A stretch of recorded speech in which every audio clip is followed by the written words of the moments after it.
The Daily Brad Devotions.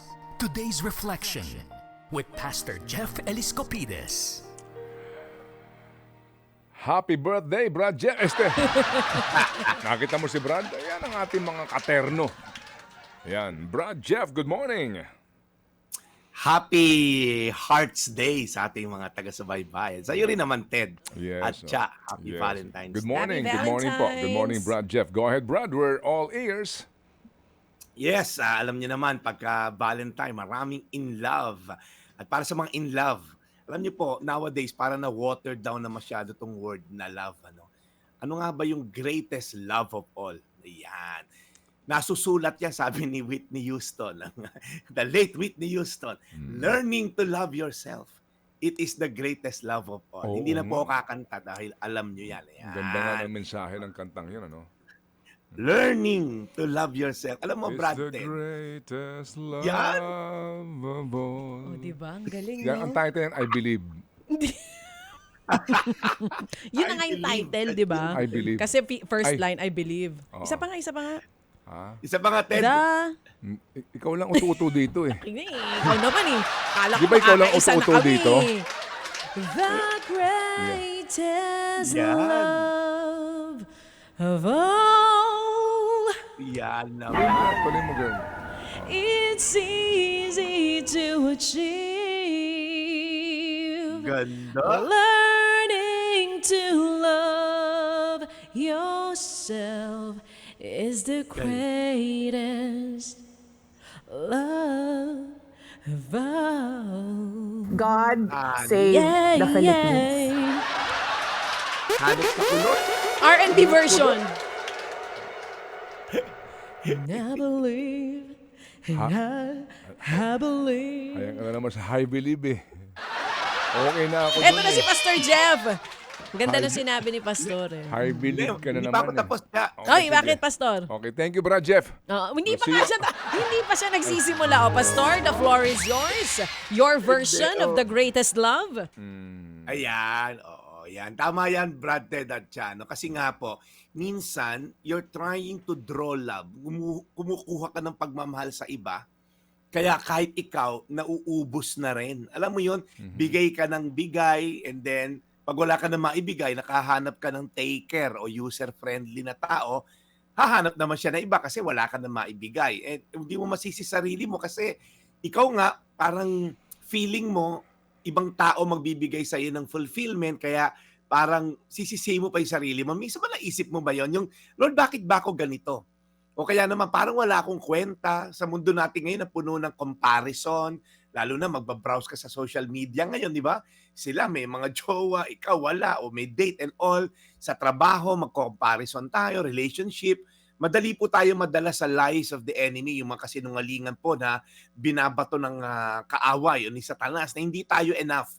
Pero teka, sino nga ba ang may final say pagdating sa identity mo? Of course, yung creator natin, yung nag-create po sa atin. Alam mo ba sabi sa Bible? Kilala niyo ako, sabi ng isang psalmist, dahil kayo ang lumikha sa akin. Kausap niya ang Diyos habang nagdadasal siya. Kayo ang humugi sa akin sa sinapupunan pa lang ng aking ina. Kaya sabi po ng verse natin ngayon sa Salmo 139 verse 14, pinupuri ko kayo dahil kahanga-hanga ang pagkakalikha nyo sa akin. Nalalaman ko na ang inyong mga gawa ay tunay na kahanga-hanga. Ano po sinasabi na to? Sabi po sa Salmo na to, mismo si Lord daw ang lumikha sa atin. So sa mga taong parang feeling mo, wala nagmamahal sa akin, wala akong kwenta. No, si Lord po, He designed every part of you. Sabi nga sa Bible, we are created in His image and likeness.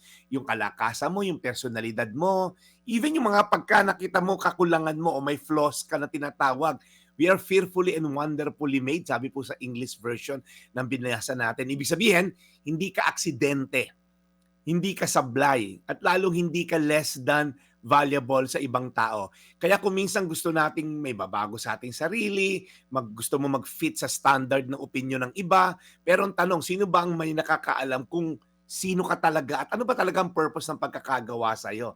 Of course, yung mismo lumikha sa iyo ang merong kapasidad mag-describe ng purpose mo. Ang identity mo hindi nakabase sa opinion ng iba, Hindi po nakabase sa achievements natin o sa itsura natin. Ang identity mo ay galing ka sa Diyos, nilikha ka niya at may purpose siya sa iyo. Kaya kapatid, it's time to stop believing yung mga kasinungalingan ng kaaway and start walking in the truth na ikaw ay kinreate ng Diyos para sa magandang purpose. Every time na di-discourage ka, okay? Hindi tao kukumpleto sa'yo, hindi partner ang kukumpleto sa'yo. Si Lord ang kukumpleto sa'yo. Pag meron kang relasyon sa Diyos, you have everything. Hindi ka factory defect. Ikaw ay masterpiece ng Diyos. So again, gusto ko lang po kayo encourage sa mga in love ngayon, good for you.